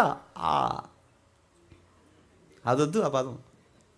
కానుకలు పెట్టులో ఆ కానుకలు పెట్టులో ఇన్ని వజ్రాలు వేసాడంటే వెనకాల ఎన్ని వజ్రాలు ఉంటాయో. పలానా ఆయన వచ్చాడట, దేశంలో చాలా వ్యాపారవేత్త అట, నడుచుకుంటూ వచ్చాడట, వచ్చినోడట 2 కేజీల బంగారం దేవుడికి దిగదొడిపిచ్చాడట. అబ్బా ఈ 2 కేజీలు ఇచ్చాడంటే చెప్పండి, చివరికి వీళ్ళ దేవుడిని ఎక్కడెట్టాలనుకుంటున్నారు చెప్పండి. మా అత్తయ్య గారికి ఇలాంటి నక్క తెలివితేటలు లేవు కానీ చెప్పండి, జక్కయ్య గారికి ఇలాంటి తెలివితేటలు లేవు కానీ వాళ్ళకు ఒక విషయం అర్థమైంది, ఈయనకి ఇవ్వడం కాదు కానీ ఎవడెవడి దగ్గర ఎంత తీసుకున్నామో చెప్పండి, మొత్తం తిరిగిస్తే కానీ ఈయనతో సెట్ అవ్వదబ్బా అని అర్థమైంది వాళ్ళకి. నేను ముగించే ముందు కొన్ని మాటలు చాలా ఇష్టం ఉంది, మీకు ఓపుకుంటే నేను కొంచెం త్వరగా పరిగెడతాను. కంటిన్యూ చేద్దాం, అబ్దాం చెయ్యొత్తండి, కంటిన్యూ చేయాలన్నారు. నేను చేస్తా, మీరు ఎత్తిన 10 నిమిషాలు. సరే చూద్దాం ఇంకా ఏం జరుగుతుందో చూద్దాం ఒకసారి. ఇలాంటి వ్యాపారాలు చేస్తున్న ఎవరు ఉంటే జాగ్రత్త, దేవునికి ఒప్పుకో.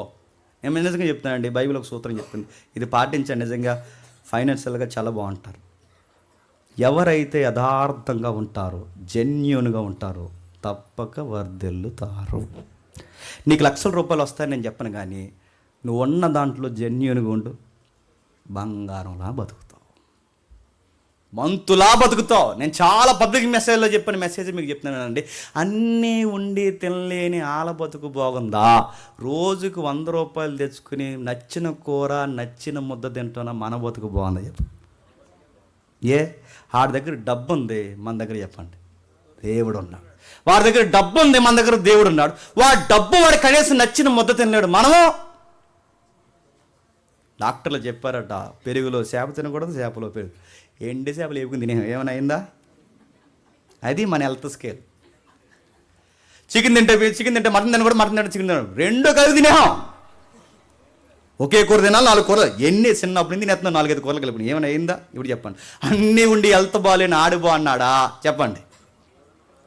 రాళ్ళు తిన్న అరిగిపోతున్న మందు బాగుంది. అదే బ్లెస్సింగ్స్ అంటే అవే గుర్తుపెట్టుకోండి. జెన్యూన్గా ఉండు. వాళ్ళకి డబ్బులు ఉంటాయి, సెంట్రల్ ఏసీలు ఉంటాయి. వాళ్ళకి రాత్రులు నిద్ర రాదు, నిద్ర మాత్రలు వేసుకుంటారు అయినా రాదు, ఇంకో 2 వేసుకుంటారు అయినా రాదు, రోడ్లను తిరుగుతారు అయినా రాదు, తెల్లవారులు తిరుగుతారు అయినా రాదు. మనకే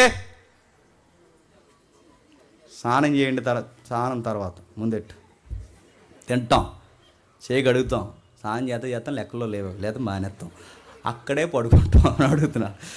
స్నానం చేయకుండా తర్వాత అవసరం అయితే డబ్బుండి ట్యాబ్లెట్స్ వేసుకున్నాడు, నిద్ర రాదు నడుతున్నాను. డబ్బులు లేవు, ఏమీ లేవు, ముద్ద తిన్నాం చెప్పండి, కంచం ఎత్తాను లేదా అక్కడ పక్క గంట తల పడుకుంటా అడుగుతున్నా. దేవుడిచ్చిన దీవెనలో ఒక దీవెన చెప్పిన కంటి నిండా నిద్రపోవడం కూడా చెప్పండి. బ్లెస్సింగ్స్ అవి. తిన్న జరగడం బ్లెస్సింగ్స్ అవి. నీ పిల్ల పాపలతో ఆనందంగా ఉండడం దేవుడిచ్చిన దీవెనది. నీ కుటుంబంలో ఆరోగ్యంగా తిరగడం దీవెనది. నడుతున్నాను. రిలయన్స్ వాళ్ళకి ఆరోగ్యం ఉందా? అంబానీలకు ఆరోగ్యం ఉందా? ఎవరైతే బీజేపీ పెద్ద పెద్ద నాయకులు ఉన్నారు ఇప్పుడు దేశాన్ని కొనేసి వాళ్ళకి ఉందా? వీళ్ళందరూ ఫంక్షన్కి వెళ్ళారు, మీరు వీడియో బయటకు వచ్చింది మీరు చూసారు లేదో. ఈ ఫంక్షన్కి వెళ్ళిన వాళ్ళందరూ ఇలా కూర్చున్నారు, పెద్ద మనుషులు అందరూ కూర్చున్నారండి. ఇలా కూర్చుంటే ఆడు స్వీట్ వేస్తా అన్నాడు, ఆడు వద్దా అన్నాడు, ఈడు వద్దా ఆడొద్దా అన్నాడు, హాట్ వేస్తా ఆడు వద్దా, ఈడు ఆడు బిర్యానీ ఆడు వద్దా. మరి ఏది తింటారా? ఫంక్షన్కి ఎందుకు వచ్చారు? మీరు స్వీట్ తినరు, ఆడు తినరు, బిర్యానీ తినరు, పులిహార తినరు, ఏమేమి తినరు. మాకు హలో అడుగుతాం, కడిగి పడేస్తాం, ఆకుని తినేస్తాం, అరిగిపోతాయి. నడుతున్నా. అన్నీ ఉండి తినలేని ఆ బతుకులు బాగున్నాయా చెప్పండి. తినలేని ఆ బతుకులు బాగున్నాయా? ఏది తినేసిన అరిగిపోయి. ఎందుకు చెప్పనా? పేదరికాన్ని దేవుడిచ్చిన వరం అయితే, మధ్యతరగతి జీవితం దేవుడిచ్చిన వరం అయితే, ఆరోగ్యము, ఆయుస్సు, కంటి నిండా నిద్ర, సంపాదించిన రూపాయలు తృప్తి, దీని అంతటినీ దేవుడు ఏమన్నాడు చెప్పనా? బ్లెస్సింగ్స్ అన్నాడు. దీవెన. అది నిజంగానే రోజు ఎక్సర్సైజ్ చేసి పరిగెట్టి అది చేసే వాళ్ళందరూ కరోనాలు వచ్చినాయండి. ఆ డ్యూటీయే కరోనా డ్యూటీ. ఇక్కడ గవర్నమెంట్ హాస్పిటల్ అన్నీ కరోనా క్వారంటైన్ అప్పుడు బొమ్మూరులో పెట్టారు చూసారు, అవన్నీ వస్తే బాగున్నాయని మాస్క్ పెట్టుకోకుండా తిరిగానండి నేను. సెలవులు వస్తాయని. వస్తే బాగున్నా, రాదే. ఆ టైంలో నన్ను జైల్లో పెట్టారు, గుర్తుందిగా. నా పక్కన ఉన్న ఖైదీలకు వచ్చినాయి, వీళ్ళకి వచ్చినాయి, వాళ్ళకి వచ్చినాయి, అందరికి వచ్చినాయి. నాకు వస్తే బాగుండు అనుకున్నాను, రాదే. నడుతున్నాను. దేవుడు మనతో ఉంటే నీ గుడారంలోనికి ఏ తెగులు, నీ పిండి పుసిక తొట్టె తరగదు, నీ బుడ్డులో నూనె తరగదు, నీ ఆశీర్వాదకరమైన వచ్చిన ఎవరు దూరం చేయలేరు. ఎప్పుడు ప్రభువు అంటే నా ఆజ్ఞను పాటించి జెన్యూన్గా ఉండడానికి ట్రై చేయి, బ్లెస్ చేస్తా. ఆ బ్లెస్సింగ్స్ ఎవరికి ఇచ్చారు చెప్పిన? దేవుడు మత్తయ్యకి ఇచ్చారు. అందుకే మత్తయ్య పేరు సార్థకత అవ్వాలంటే, మత్తయ్య పేరు తన జీవితం అలా సరిపోవాలంటే, మత్తయ్య నిజంగానే ది గిఫ్ట్ ఆఫ్ జెహోవా, ఈయన దేవుని బహుమానం అవ్వాలని దేవుడు అనుకున్నాడు. కనుకే నిజంగానే సంఘానికి మత్తయ్య ఏమైపోయాడు చెప్పండి? దేవుని బహుమానం అయిపోయాడు. ఆ మత్తయి సువార్త మత్తయి రాయకపోతే, మళ్ళీ చెప్తాను జాతకంగా ముగించే ముందు, మత్తయి సువార్త మత్తయి రాయకపోతే, ఆ జీనియాలజీని అని సెట్ చేయకపోతే, క్రొత్త నిబంధన కూర్పు పాత నిబంధనతోనట సరి అయిన బిర్జి లేని, వారధ లేని గ్రంథం అయిపోయినంట. ఈ పదం అందరికి అర్థమైందో లేదో మళ్ళీ చెప్తున్నాను. మత్తయి సువార్త నిజానికి మార్కు సువార్త మొదట, కానీ మార్కు సువార్త మొదట రాయబడిన మార్కు సువార్తను మొదట ఎందుకు పెట్టకుండా మత్తయి సువార్తను పెట్టారంటే, మత్తయి సువార్త జీనియాలజీ సెట్ చేశాడు, అంటే వంశవృక్షం సెట్ చేయడం. అందుకే పాత నిబంధనలో అబ్రహాం అనే నేమ్ చాలా హైలైట్ నేమ్, పాత నిబంధనలో దావీద్ అనే పేరు చాలా హైలైట్ నేమ్. అవి బోల్డ్ అక్షరాలతో మనకు కనబడుతుంది. అంటే ఇప్పుడు ఆ పాత నిబంధన అబ్రహాము, పాత నిబంధన దావీదు ఎవరో కాదు, ఈ క్రీస్తుకు పితరులు. ఈ లింక్ సెట్ అవ్వాలి అంటే సువార్తల్లో మొట్టమొదటి ఉండాల్సిన సువార్త ఏ సువార్త చెప్పండి? అది మత్తయి సువార్త. అందుకే చూడండి, సంఘానికి బహుమానం అయిపోయాడు. ఇలాంటి పరిస్థితుల్లో ఉన్న ఈ సుంకర్ని దేవుడు ప్రేమించాడు, బలపరిచాడు, తీసుకొచ్చాడు. ఇంకా ఏం చేశాడు ఒక్కసారి చూడండి. వీళ్ళు ఎంత పశ్చాత్తాపానికి రాను గురయ్యారో, ఎవరైతే దేశానికి గురయ్యారో ప్రభు వారినే ఎగ్జాంపుల్స్గా వాడుకున్నాడు. 18వ అధ్యాయం లూకా సువార్త, త్వరగా 18వ అధ్యాయం లూకా సువార్త 18వ అధ్యాయం 9వ వచనం. మీకు తెలుసు సందర్భం. తామే నీతిమంతులమని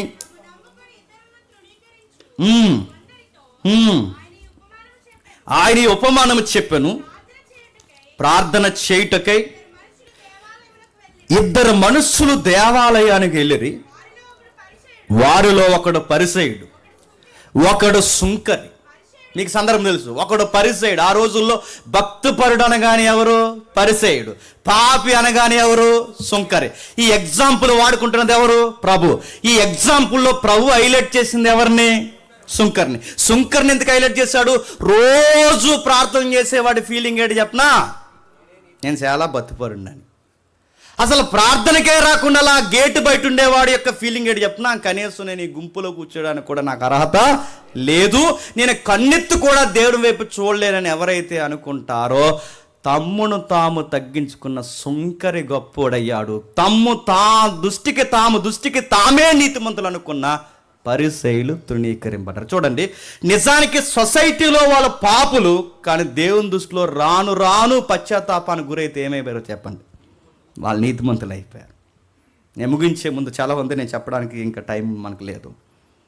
నువ్వు ఏ వ్యాపారంలో చిట్టుకున్నా, ఏ చీకట్లో నువ్వు పడిపోయినా, ఎలాంటి బంధకాల్లో పడిపోయినా, ఇప్పటికే నువ్వు అడ్డగోల సంపాదనలో జల కన్నా దారుణంగా నువ్వు బలిసిపోయినా, లంచాలు కానీ, అడ్డగోల వ్యాపారాలు కానీ, లేదా ఏ చీకటి, ఏదైనా నువ్వు ఏ పాపంలో ఇది బాగుందని, ఏ సుఖంలో ఇప్పటివరకు అలవాటు పడిపోయావు నాకు తెలియదు, కానీ ఈ రాత్రి దాన్ని విడిచిపెట్టి వస్తే మత్తయిని బహుమానంగా మార్చేసిన దేవుడు చెప్పండి, నిన్ను కూడా నీ సొసైటీకి బహుమానంగా మారుస్తాడు.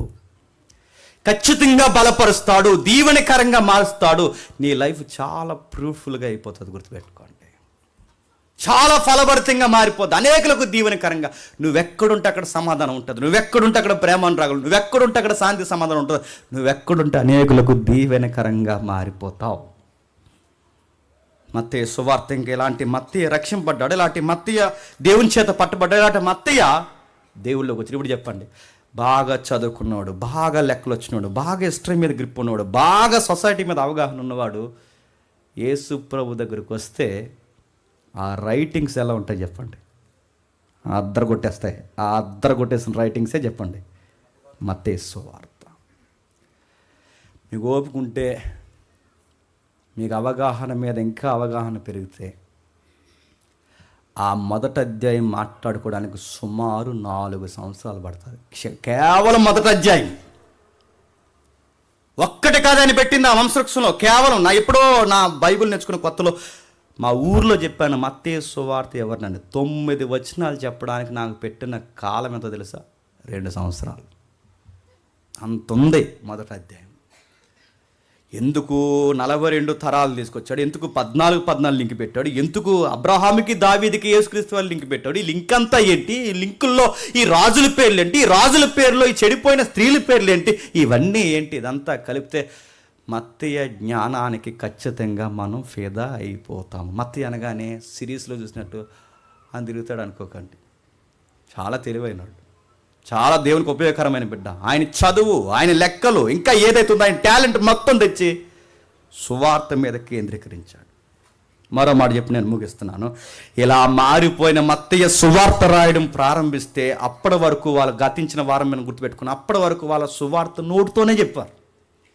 అప్పటి వరకు అలా సువార్త రికార్డెడ్గా లేదు, నోటుతోనే చెప్పారు, నోటుతోనే మాట్లాడుతున్నారు. కానీ నోటుతో మాట్లాడే సువార్త అంటే ప్రభు వెనకాల తిరిగి, ప్రభు పుట్టుకుని గురించి తెలుసుకుని, ప్రభు సువార్తలో పాలుపంపులు పొంది, ఆయనతో భోజనం చేసి, ఆయనతో నిద్రపోయి, ఆయనతో తిరిగి, ఆయన చేసిన అద్భుతాలన్నింటినీ ఆయన కొండ మీద ప్రసంగాన్ని బాగా విన్న వీళ్ళలో చాలా కాలం సుమారు 25 ఏళ్ళు నోటుతోనే చెప్తున్నారు. నోటుతో చెప్తున్న సువార్తని ఎందుకు లిటరేచర్గా మార్చారు? ఎందుకు మార్చారు? లాస్ట్ వీక్ మనం చూసాం. ఎందుకు మార్చారంటే వాళ్ళ బతుకుండగానే చాలా తప్పుడు సువార్తలు సొసైటీలోకి వచ్చేస్తున్నాయి.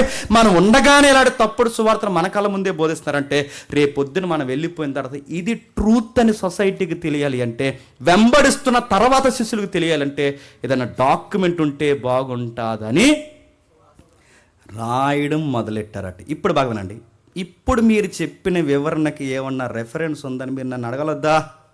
అడగరు మీరు, అడగలొద్దా? ఉంది. ఎక్కడుంది? లూకాసు సువార్త 1వ అధ్యాయం 1వ వచనం చూడండి ఒకసారి. లూకాసు సువార్త 1వ అధ్యాయం 1వ వచనం. ఘనత వహించిన థెయోఫిలా, ఆరంభం నుండి కన్నులారా చూసిన వాక్య సేవకులైన వారు ఎవరు? ముఖ్యాంశాలు మరోసారి చెప్పండి. ఆరంభం నుండి కన్నులారా చూసి ప్రతి సంగతిని బాగుగా ఎరిగిన సువార్తికులు ఎవరు? అది 12 మంది శిష్యులు. వాళ్ళు ఏం చేశారట? వాళ్ళు ఏం చేస్తున్నారు చూడండి, చదవండి. కన్నులారా చూసి వాక్య సేవకులైన మనకు అప్పగించిన ప్రకారం మన మధ్యన నెరవేరిన కార్యములను గూర్చి వివరముగా రాయుటకు అనేకులు పూనుకున్నారు. ఆ పూనుకున్న వారిలో ఒకడు ఈ టైంకి మన క్యారెక్టర్లో మనకు పరిచయం అవుతున్న మన హీరో చెప్పండి, మత్తయ్య. ఆ రోజుల్లో 0, ఇప్పుడు ఆయన హీరో.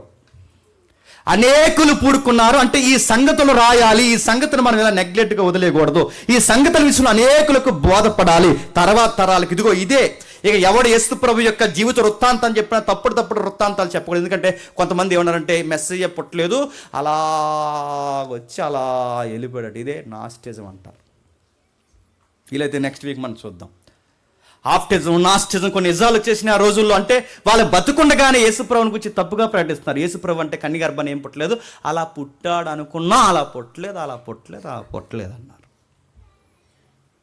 నజరేయుడైన యేసు యేసే, క్రీస్తు క్రీస్తే. ఇంకా మన క్రీస్తు రావాల్సి ఉంది. క్రీస్తు రాడు. క్రీస్తు ఎప్పుడు అదృశ్యుడే. ఇక్కడ దొంగ సువార్తలు ప్రారంభమైపోయాయి. మరలా క్రీస్తు అంటే ఎవరు అనుకుంటున్నారు? క్రీస్తు అంటే ఎవరో తెలుసా? దేవదూతలు ఉన్నాయి, కోటాను దేవదూతలు. అందులో మిఖాయేలు ఉంది, గాబ్రియల్ ఉంది. ఆ దేవదూతల్లో మళ్ళీ ఒక ముఖ్యమైన దేవదూతే క్రీస్తు. ఆయన కూడా దూత. ఒక తప్పుడు సువార్త వచ్చింది. ఆ సువార్తని ఖండించిన పత్రికే కొలస్సీ పత్రిక. అర్థమవుతుందో లేదో సూత్రం మర్చిపోకండి. అర్థమైపోయినా అర్థమైనట్టే. సరే, ఏదైతే రాస్తారో వాళ్ళు రాయడం పూనుకున్నారట. ఇలా రాసిన మత్తయి సువార్తని భాగమేనండి. మత్తయి సువార్తని ఎప్పుడు రాశారంటే సుమారు 58 నుండి క్రీస్తు శకం. అంటే ఆయన చనిపోయింది ఎప్పుడు యేసుప్రభు వారు? క్రీస్తు శకం 30 నుంచి 33 మధ్యస్థంలో. ఈ టైంలో చనిపోతే 30 నుంచి 33 మధ్యస్థంలో, క్రీస్తు శకం 33 మధ్యస్థంలో చనిపోతే సువార్త ఎప్పుడు రాశారు? 30 ఎప్పుడు, 60 ఎప్పుడు? 30 సంవత్సరాల నోటుతోనే అపోస్తులు సువార్తలు చెప్పారు. కానీ చెప్పిన వాళ్ళు ఎందుకు రాయడం పూనుకున్నారంటే వాళ్ళ బతుకుండగానే తప్పుడు సువార్తలు వచ్చాయి. నేను మళ్ళీ చెప్తున్నానండి, ఇంత రికార్డెడ్ బైబిల్ ఉంటేనే ఎన్ని తప్పుడు సువార్తలు ఉన్నాయండి? ఇప్పుడు ఇంత రికార్డెడ్ బైబిల్ ఉంటేనే సొసైటీలో ఇన్ని తప్పుడు సువార్తలు ఉంటాయి. ఇంకా ఈ రికార్డే లేకపోతే ఇంక అందరూ పేదరు తర్వాత పేదరే, యోహాన్ తర్వాత యోహానే. రాత్రి వచ్చాడు, చెప్పాడు, ఈ మెసేజ్ చెప్పమన్నాడు. రాత్రి అలా మేడ మీద తిరుగుతుంటే ఇక్కడ పక్క వచ్చి మాట్లాడాడు. కుమారుడు ఇదే చెప్పన్నాడు. అడుగుతున్నా, ఇన్ని రెఫరెన్స్ ఉంటేనే రాత్రి వచ్చి ప్రసంగం చెప్పమన్నాడు అంటున్నారంటే ఇదే లేకపోతే ఏం చేస్తారండి? రాత్రి వచ్చి మాట్లాడు, పడుకున్న వాళ్ళు లేపాడు. ఎలా ఒక రోజు ఒక ఆయన్ని అడిగాను, అస్తమాల యేసుప్రభు వచ్చేస్తుంటారు ఆయన దగ్గరికి, ఏంటో మరి నాకేం అర్థం. నా దగ్గర నేను చాలా అడిగాను, ప్రభు నా దగ్గర రాబెట్టాను. ఆ బాధల్లో ఉండే ఆయన దగ్గరకు వచ్చాడట. వచ్చినప్పుడు అసలు నిజంగా ఏం జెన్యున్గా చెప్తున్నాడు లేదని ఒక మాట అడిగాను నేను, చాలా కాలం క్రితం అండి. ఎలా ఉన్నాడన్నా యేసుప్రభు వారు అని అడిగాను. సామన్ సాయిగా ఉన్నాడంట. ఎలా ఉన్నాడు? బుర్ర పాడైపోతుంది నాకు. సామన్ సాయి ఆయన ఇండియన్ కాదు కదా అన్నాను. అలానే ఉన్నాడు తమ్ముడు అన్నాడు. నీ దగ్గరికి ఆయన రావట్లేదు కానీ చెప్పండి, ఆడెవడో వచ్చేస్తున్నాడు. నాకు అర్థం. ఇంత బైబిల్ ఉంటేనే ఇంత బైబిల్ ఉంటేనే ఇంటర్నేషనల్ స్పీకర్లను చెప్పుకున్నారే దేవుడు నాతో ఇలా మాట్లాడు అలా మాట్లాడంటే అడుగుతున్నాడు. ఆ రోజుల్లో క్రొత్త నిబంధనలు లేనప్పుడు, క్రీస్తుకి డాక్యుమెంట్స్ లేనప్పుడు, అంటే క్రొత్త నిబంధన డాక్యుమెంట్స్ లేనప్పుడు, విచ్చలవిడి సువార్త పెరిగిపోయినప్పుడు, అప్పుడు అపోస్తులు కూడుకొని ఒక మాట నిర్ణయించుకొని ఇది మనం రాయాలబ్బా అని కంకణం కట్టుకుంటే ఆ రాసిన పుస్తకాల్లో ఒక పుస్తకం లేదా ఒక ప్రతి మత్తయి సువార్త. దీన్ని చదివాడట ఎవరు? దీన్ని క్రాస్ చెక్ చేశారట ఎవరు? ఇదే లోక. అదే చదవడం మళ్ళీ వచ్చినాను ఒకసారి. ఘనత వహించిన థెయోఫిలా, ఆరంభం నుండి కన్నులారా చూసి వాక్య సేవకులైన వారు మనకు అప్పగించిన ప్రకారము మన మధ్యన నెరవేరిన కార్యములను గూర్చి వివరముగా రాయుటకు అనేకులు పూనుకొని ఉన్నారు కనుక నీకు ఉపదేశింపడిన సంగతులు నిశ్చయముగా జరిగినవి నువ్వు తెలుసుకుంటావు. వాటన్నిటినీ మొదటి నుంచి నేను పరిశీలించి క్రాస్ చెక్ చేసి డిస్కవరీ చేసి ఇవి నిజమా కాదని నేను ఒక కంకణానికి వచ్చి నా థియాలజీని, నా అనుభవాన్ని పూర్తిగా పెట్టి మత్తయ్య గారు చెప్పేవి నిజమా కాదా, మార్క్ గారు చెప్పేవి నిజమా కాదా, లూకాగా క్షమించండి యోహాన్ గారు చెప్తాను నిజమా కాదా అని ఇవన్నీ చదువుకున్న తర్వాత నేను ఒక ఆన్సర్కి డిక్లేర్ అయిపోయాను. ఇవి నిజంగానే జరిగాయి. ఈ నిజంగా జరిగినవి ఇంకా సొసైటీకి అందాలి అని, అన్యజనులకు కూడా ఈ సంగతులు తెలియాలని నీ పేరుని అడ్రస్ చేస్తూ ఆ రాసిన వాటిని పరిశీలించుకుని అక్కడ సంగతులు కొన్ని క్రోడీకరించి నాకు అందిన ఇన్ఫర్మేషన్లో నేను కూడా ఒక సువార్త రాయాలని ఫిక్స్ అయిపోయి నేను రాస్తున్న సువార్త పేరు అది. ఇప్పుడు చెప్పండి ఎలా వచ్చాయి సువార్తలు? ఇంకా గుర్తుపెట్టుకోండి, ఇంకా మన సువార్తలోకి వెళ్ళా. ఇది సువార్త. ఇలాంటి వారిని పిలుచుకున్నాడు. మనం ఎప్పుడు అనుకుంటాం యేసుప్రభు వారిని ఎలాంటి వాళ్ళని పట్టుకున్నాడంటే యేసుల్ని, సుంకర్ని, దొంగల్ని, తిరుగుబోట్లని, జలేతు అనబడిన తీవ్రవాదుల్ని, ఇంకా మాట్లాడే బాధాకరమైన విషయాలలో సంతోషమనాలో ఏమనాలో తెలియదు కానీ చివరికి దొంగల ముఠాల్లో తిరుగుతున్న ఇస్కరియోతు యోధాను కూడా కూడెట్టుకుని ఆడికే తాళాలు ఇచ్చాడంట. ఇలాంటి వాళ్ళతో తిరుగుతాడు ఏంటి అంటే వాళ్ళని మార్చడానికి, నశించిపోతున్న వారిని ఎత్తికి రక్షించడానికి, వారిని మార్చి ఆయన రాజ్యంలో బలమైన పాత్రలుగా వాడుకోవడానికి పిలిచాడు. ఎవరిని పిలిచాడు? పండితులను పిలవలేదు. ఎవరిని పిలిచాడు? సమాజంలో గౌరవపదమైన వ్యక్తిని పిలవలేదు. ఎవరిని పిలిచాడు? సొసైటీలో లెక్కలేను అని పిలవచ్చే దేవుడు ఈ సొసైటీలో ఎవరైనా ఉన్నారంటే నజరేయుడైన యేసు. నీ కుటుంబం నిన్ను వదిలేస్తుందో, నీ సమాజం నిన్ను వదిలేస్తుందో, నీ ఈదులో నిన్నందరూ అంటున్నారో, నిన్నెవరేమంటున్నారో నాకు తెలియదు కానీ నిన్ను ఎవరు ఏమనినా మళ్ళీ అదే వీధి, అదే ఊరు, అదే ప్రజలు మళ్ళీ వీడు ఫలభరితమైన వ్యక్తిరా అని నిన్ను అనాలి అంటే సూత్రం ఒకటే, ఆయన దగ్గరికి రా. ఏ ఊరు నిందించిందో, ఏ ప్రజలు అన్నారో మళ్ళీ వాళ్ళు నిన్ను పొగుడుతారు. చివరికి ఎంత వ్యవహారం అయిపోద్దంటే నువ్వు లేకపోతే దిక్కులేని పరిస్థితులు వాళ్ళకి వచ్చేస్తాయి. మత్తయిని మార్చిన దేవుడు, జక్కైని మార్చిన దేవుడు, లోక గ్రీకు పౌరుని పట్టుకున్న దేవుడు, ఆ డబ్బుంటే అబ్బాయి ఆ మార్కుని మార్చిన దేవుడు ఈ రాత్రి నువ్వు మాట వింటే చెప్పండి నీ జీవితంలో కూడా సొరవ చేసుకుని మార్చేస్తాడు, ఫలవర్తంగా మారుస్తాడు. అందుకే మత్తయ్య పేరు చెప్పండి యెహోవా బహుమానం. మత్తయ్య ఇచ్చిన యెహోవా బహుమానం. దేవుడు ఎవరికి మత్తయ్యని బహుమానంగా ఇచ్చాడంటే చెప్పండి నీకు ఇచ్చాడు. ఆ బహుమానం నాకు ఇచ్చాడు. ఆ మత్తయ్యని నాకు బహుమానంగా మార్చాడు. ఆ మత్తయ్య లేకపోతే నిజంగా ఆ బహుమానం నాకు దొరకకపోతే జీసస్ ఇంత బ్రైట్గా నాకు అర్థం కాడేమో. అందుకే ప్రభు నాకు బాగా అర్థం కావడానికి నాకు దొరికిన ఒకే ఒక ఫ్రూట్ చెప్పండి. న్యూ టెస్ట్మెంట్ ఎంట్రన్స్లో దొరికింది ఏం ఫ్రూట్ చెప్పండి? మత్తయ్య. మత్తయ్య మత్తయ్య చాలా అద్భుతమైన బహుమానంగా మనకు దొరికాడు, ఫలభరితంగా మనకు దొరికాడు. అందుకే ఆ మత్తయ్యని పట్టుకున్నాం, మనం జర్నీ చేస్తున్నాం. ఇది మత్తయి సువార్త, మత్తయి యొక్క జీవిత వృత్తాంతం. ఇంకా ఏమున్నాయంటే చాలా ఉన్నాయి. చివరికి వెళ్ళిపోయి ముందుకు మీకు ప్రశ్న వేసి నేను ముగిస్తున్నాను. ఇది మత్తయ్యే రాశాడని ఎవరు చెప్పారండి? నా మాటలు మీకు అర్థమవుతుంది. మరి పెద్ద అక్షరాలు ఉన్నాయి కదండి అంటే పెద్ద అక్షరాలు మత్తయ్య, నేను మత్తయ్యనే రాశానని రాశాడు. అది బైబిల్ ప్రింట్లో వేశారు. అది ఏది? బైబిల్ సొసైటీ ఉందిగా బెంగళూరులో, వాళ్ళు వేసారు ఇది మత్తయి సువార్త అని అడుగుతున్నాను. ఇది మత్తయ్యే రాశాడని మత్తయ్య ఎక్కడైనా క్లెయిమ్ చేసుకున్నాడా?